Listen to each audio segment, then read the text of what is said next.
Salve a tutti, sono Almarok e benvenuti in un nuovo video. Oggi siamo qui per fare un'intervista a Dan Mullins, famoso per essere il batterista dei My Dying Bride. Prima di iniziare lo ringrazio per la sua disponibilità, per aver accettato di essere il nostro ospite. Vi lascio l'intervista e vi auguro buona visione. Nice to meet you, thank you for staying today.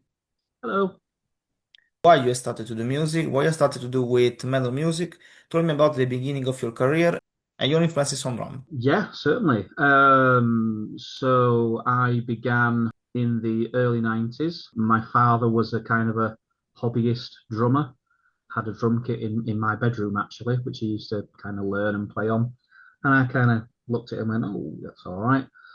He's since got rid of that drum kit. Well, he got rid of the drum kit and then he kept a couple of toms and a Buddy Rich snare drum rudiments book. Just getting into early Megadeth and Slayer and things like that, me and my friends decided we want to form a band. So we picked who would be what, when, and where. And I said, oh, I wouldn't mind being the guitarist. And a friend of mine was like, well, I'm already the guitarist. Our friend, he's already the bassist. But we need a drummer. I said, oh, well, my father's got a couple of toms that we can bash about on and try and do and all that. So I went home and said, Dad, can you teach me drums? You know, what you know. So we did a couple of little rudiment lessons and things like that. So like, from the very get-go, I was rooted in hand exercises and rudimentation and note values and things like that due to this Buddy Richard snare drum rudiments book.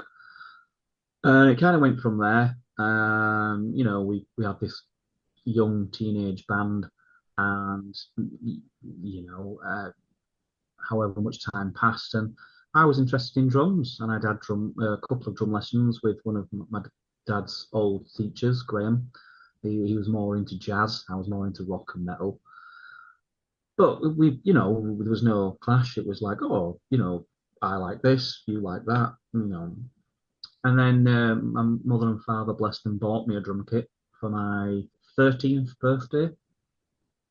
And yeah, I just kind of sat down and learned. So at the time, I was pretty mad about Nick Menza, who was then the drummer in Megadeth, um, Vinnie Paul, Pantera, and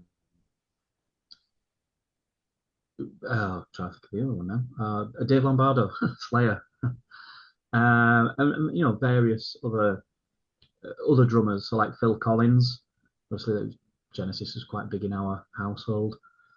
John Bonham of Led Zeppelin, uh, Charlie Watts from the Rolling Stones, uh, sometimes a bit of Motown and disco. We had quite an eclectic musical taste in our household, so I couldn't help but be influenced by that. And as you progress and you discover new bands, some of the drummers that I always tick on my list of influences. I'm quite glad to call a couple of them friends now as well, all these years later. People like Adrian Erlandson of At the Gates and the Haunted fame, obviously did Cradle of Filth. Also, Mr. Nick Barker of Cradle, Dimmu, Old Man's Child, and Lock Up, great band. In Hoagland, when I heard what he was doing, like with Death, I was like, wow, So, and I've obviously since followed his career, and he's a really nice person. He's a lovely guy. Well, they're all lovely guys, and they're always willing to. I was that young kid at the gigs, watching their shows and talking to them afterwards, because that's how we back in the Rio's days, they'd come out after club shows. And they were always really nice and accommodating. They'd answer, we'd talk about drums or just bands in general, that kind of thing.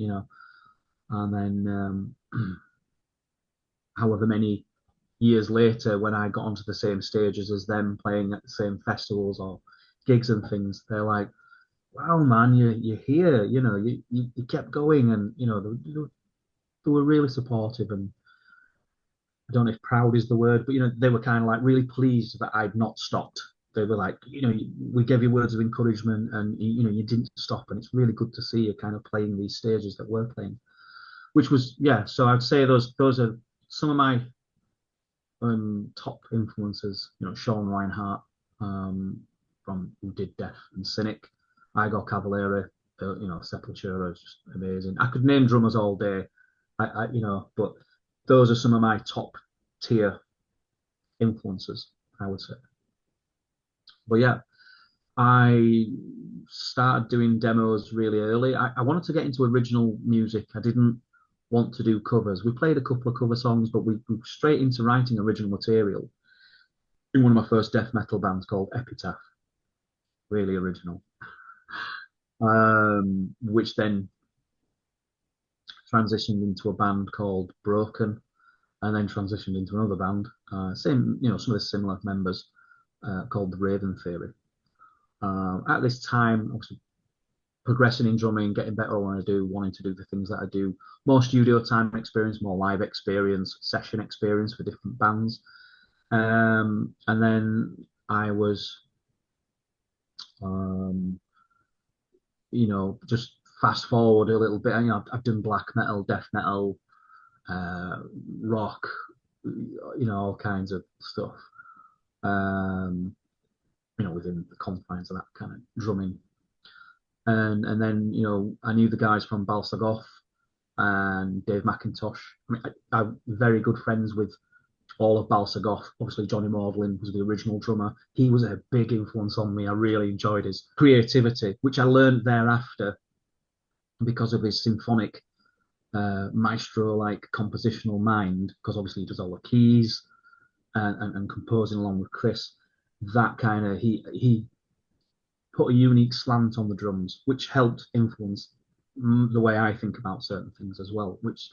And again, he's a good friend, and we do talk about various bits and bobs like that, as well as sound engineering.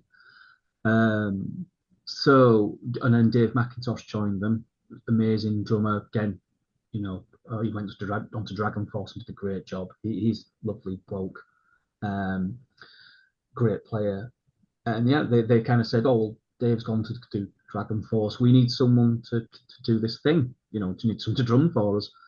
So that was my first taste of like maybe some of the international stuff. I will mention I did a couple of international shows with another band I was in. I totally forgot.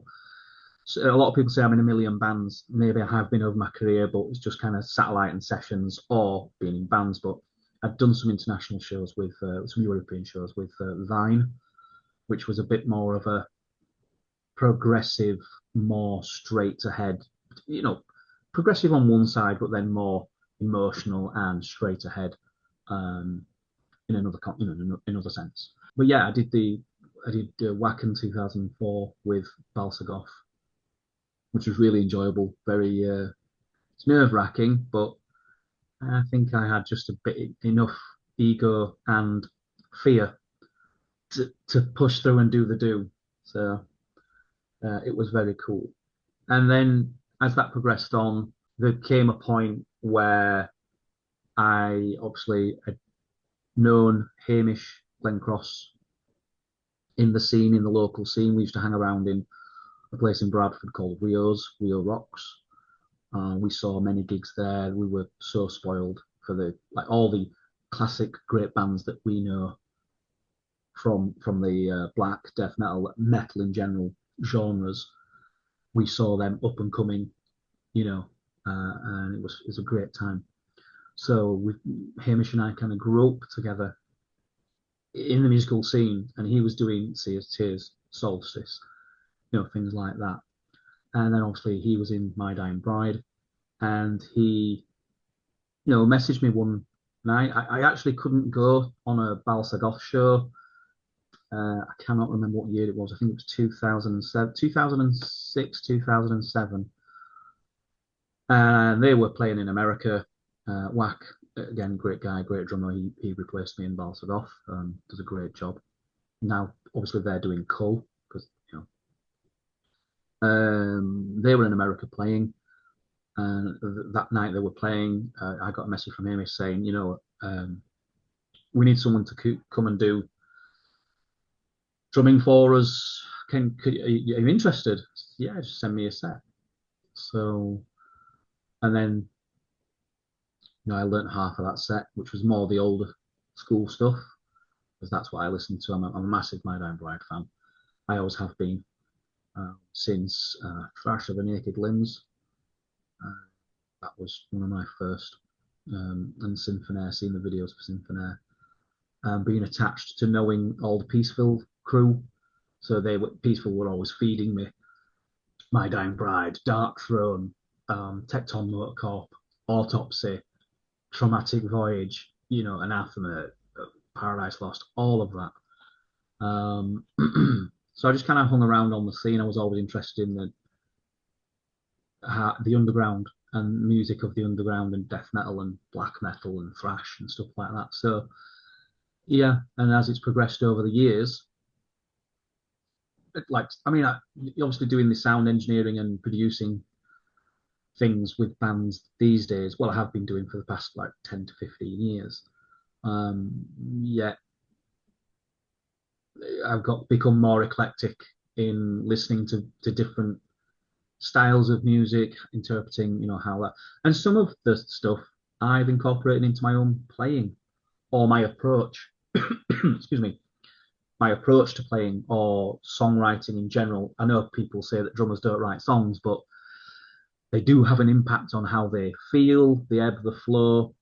So yeah, and I've been asked to session for various bands over the years. Chthonic, a Taiwanese band, Conan, the absolute caveman battle doom guys, who were really cool. But yeah, I've had a chance. I couldn't name everything that I probably played on, if you get me. But I've had a really, I'll say, I don't know what's the word, not gift, privileged, gifted career in what I like. I've had the opportunity to work with bands that I like. So I go in as a fan of the music. I'm inside the music. I understand where we're going with that, how it should sound, how it should be executed, and bringing my own little slant to whomever I am playing for, kind of thing, you know. So yeah, there we go, mate. Let's talk about your experience with My Dying Bride, album by album, and if I remember well, you stayed to work at a new album. We are always writing new material to put in our little vault or box, you know, for later. There are some things that we've been working on, as in new, which are just snippets of ideas and things where we might want to take things. But we just kind of collect things and then we'll get together and decide how we might arrange them. But it's early days. It is, we just started to really think about that. At the moment, obviously, we're thinking about live shows, rehearsing for live shows, making sure that they're okay, and that we're all tight and we're all good and trying to be the best that we can be to put on good shows. So new material kind of takes a little bit of a backseat whilst we're doing that. We released a Mortal Binding last year, only just last year, which we spent a good 18 months or so writing for that as well. So it is a lengthy process. But the last album, which I really enjoyed working on, felt more complete and written. So, and the sound is phenomenal. Really, Mark Minor, who did the album, such a wonderful job. Really heavy, really powerful, but really clear as well. I know there's not much double bass work on, as in da, da, da, da, da, da, da, the kind of extreme side of that. Thornwick Hymn is the one that kind of leads on the double kick. I elected to, because I didn't want to put double bass over just everything for the sake of doing that. I listened to the riffs and crafted the beats accordingly, taking influence from obviously the riff itself, the vibe. I've My Dying Bride rhythmical work in there. because I do love all drummers that have worked with the band previously. You can't help but be influenced by their playing. And it's something different that you can obviously when you're playing the songs that they played on as well. You kind of have to get into that mindset of what they're doing. So it does influence you, and you think, oh, that's interesting. So you'll draw a lot of influence from that. And I did enjoy, the earlier My Dying Bride work initially, which influenced me as a drummer back then. So now, bringing that forward, I kind of elected to put in some moments, shall we say, that really did nod towards Turn Loose the Swans, Angel in the Dark River, but there's still drive of like Gods of the Sun. There are some parts that will hearken to maybe the Dreadful Hours, or even some of the standard signature of my playing that I've put into My Dying Bride as well. So the first album that I did was For Lies I Sire, and that was interesting for me because I obviously had to come in and fit in and around an already established framework of drumming and feel. Um, so I had to adapt to a certain rhythmical flow. At the same time, though, when we were writing it, they adapted to some of my strengths. Obviously, some, double bass, or more double bass rather, or consistent, longer sections of kicks, coupled with maybe a blast beat or two. So that was things that we kind of brought into that, but also the ability to really rein it back and provide space for the band to exist rather than just drumming all over it, which I don't like, realistically. After Lies I Sire, the album I did then after that would have been Feel the Misery, which that one was double duty. So I did the drums for that album. We got together, we wrote in various ways and processes, and that was more. It was some of it was more straight, but some of it and powerful, but some of it was more a little more pulled back, sparse. So we were experimenting. Well, not experimenting, but I mean, we were opening up that keep it slow, keep it big gaps, don't be too busy. But then in other, it was like light and dark almost. Um, but that was my double duty because not only did I, wrote the album and then I did the drums in the studio, but I also was the engineer for the rest of the band. So when we recorded guitars, bass, keys, vocals, you know, I was on the other side of the glass, press the button, record, record. So that was a different one for me, was that. And then, albeit I was involved in the writing process of Ghost of Orion, or what would become Ghost of Orion, as we know as Ghost of Orion. I ultimately didn't play on that record. That was Jeff, and listening back to it, he kept some of the parts that I'd introduced because it worked well for the song, but then other parts he was himself, but within the context of the band, obviously. Um, and then obviously the next record after that, which we've already discussed, was Mortal Binding. Aaron Saintorp was in the new project of My Dying Bride. He is a member of My Dying Bride now, or what's happening with him? Maybe you need to ask Aaron because we, the band, discovered from social media or a video interview as such, that we were on hiatus, and which we didn't agree to. We were never consulted about that. when this initially went out there. We since then spoke to Aaron regarding that, to which he then informed us that he was on hiatus.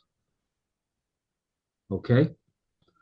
On a build up to that, just as we were building up to releasing Immortal Binding, it came out, various gigs were cancelled, which we were prepared to do.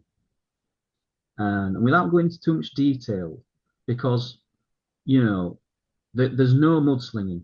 There is none. Aaron has distanced himself from us.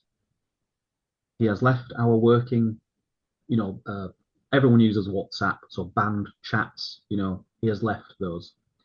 And this was last year. We have since emailed or messaged asking his intentions with regards to the band, to which we have received nothing and no reply. And in a recent interview, he intimated, there's been a couple of occasions actually, he intimated that it was like he and Andrew are like a married couple, and all Andrew needs to do is give him a call.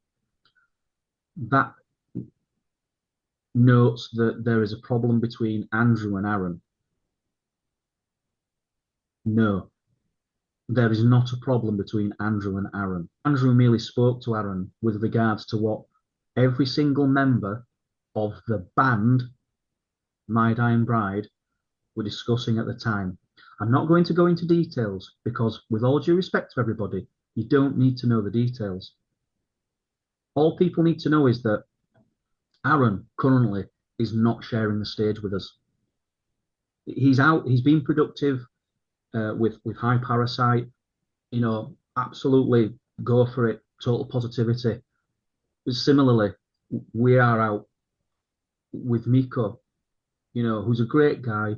He stepped in to fill some, very big shoes. That is not lost on any of us. That is not lost on Miko. And, there is no, we do not seek to replace. It is a simple case of we want to carry forward the music and the passion and the artistry of My Dying Bride.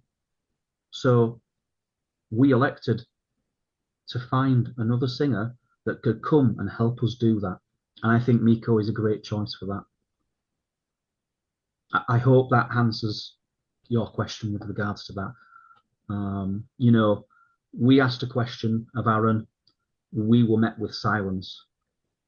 So now we will respond with sound, which is going out and playing and taking that long legacy of doom metal to different countries, to countries that we've been there before. And I appreciate that things change. However, sometimes if everyone involved is being artistically productive and enjoying what they're doing, why not? I hope that answers the question. Yes, what about the plans of My Dying Bride for this 2025? Well, obviously we're just over halfway through the year. Our plans were to do some shows, with a bit of a mixed up set. We've pulled out some different numbers, some different songs. We've just come off the back of a show in Hungary, in Slovakia, and Finland, which were brilliant, were great, very well received. Wonderful countries, wonderful people. We've just actually returned from London today, visiting the Japanese embassy, because obviously we're applying for visas in order to go and play in Japan.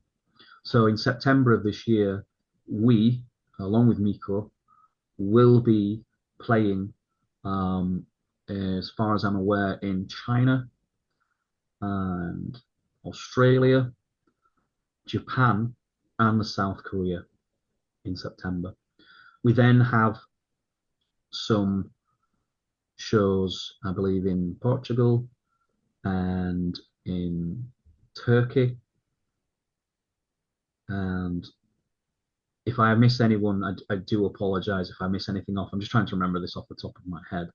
And then we will return to Finland at the end of November, I believe, or mid-November, for 3 club shows over a long weekend, which will be fun. And all those countries are very enjoyable and whatnot. So once that's done, we'll get to the end of the year, and then we will, as we move towards the end of the year, we will then plan into next year. What that looks like, I could not say at the moment. We may, because don't forget that obviously Miko is from Swallow the Sun, and they in turn play shows and tour. So whilst he is doing that, that gives us time to maybe write new material, potentially. Like I say, we're always just writing new material, or we may elect to switch the set around and find old or new old songs, if you get me, to put into the set, and then we will rehearse those. Well, I can't really speak to what's heading into 2026, but that is what we are doing for the rest of 2025. If you want to be remembered for an album in your career, an album you're particularly proud, which is and why? That is a difficult one. That is a very difficult one. You see, I like a lot of the things that I've done because I'm very proud of the work that I've achieved over the years with various bands. The last MDB album, Immortal Binding, because it's a really good sounding record. I feel that the songs kind of return to I'll say old school way of thinking. Not all of them, but there are some in there, and some of the approach allowed me to open that up again, that kind of rhythmical feeling of what I felt when I initially heard those cool albums, especially like say Turn Loose the Swans, Angel on the Dark River, Like Gods of the Sun. When that allowed me to change my thinking in drumming. And maybe hopefully people might kind of think, wow, he's managed to capture the essence of that, and really cement that weaving rhythms and riffs. Yeah. So I would probably go with that. Well, productionally and musically. So, thank you. Thank you for your time. Thank you for staying today. Good luck for your project. No, that's fine, is that? Absolutely. And you have an absolutely fantastic time, mate. Thank you. Bye.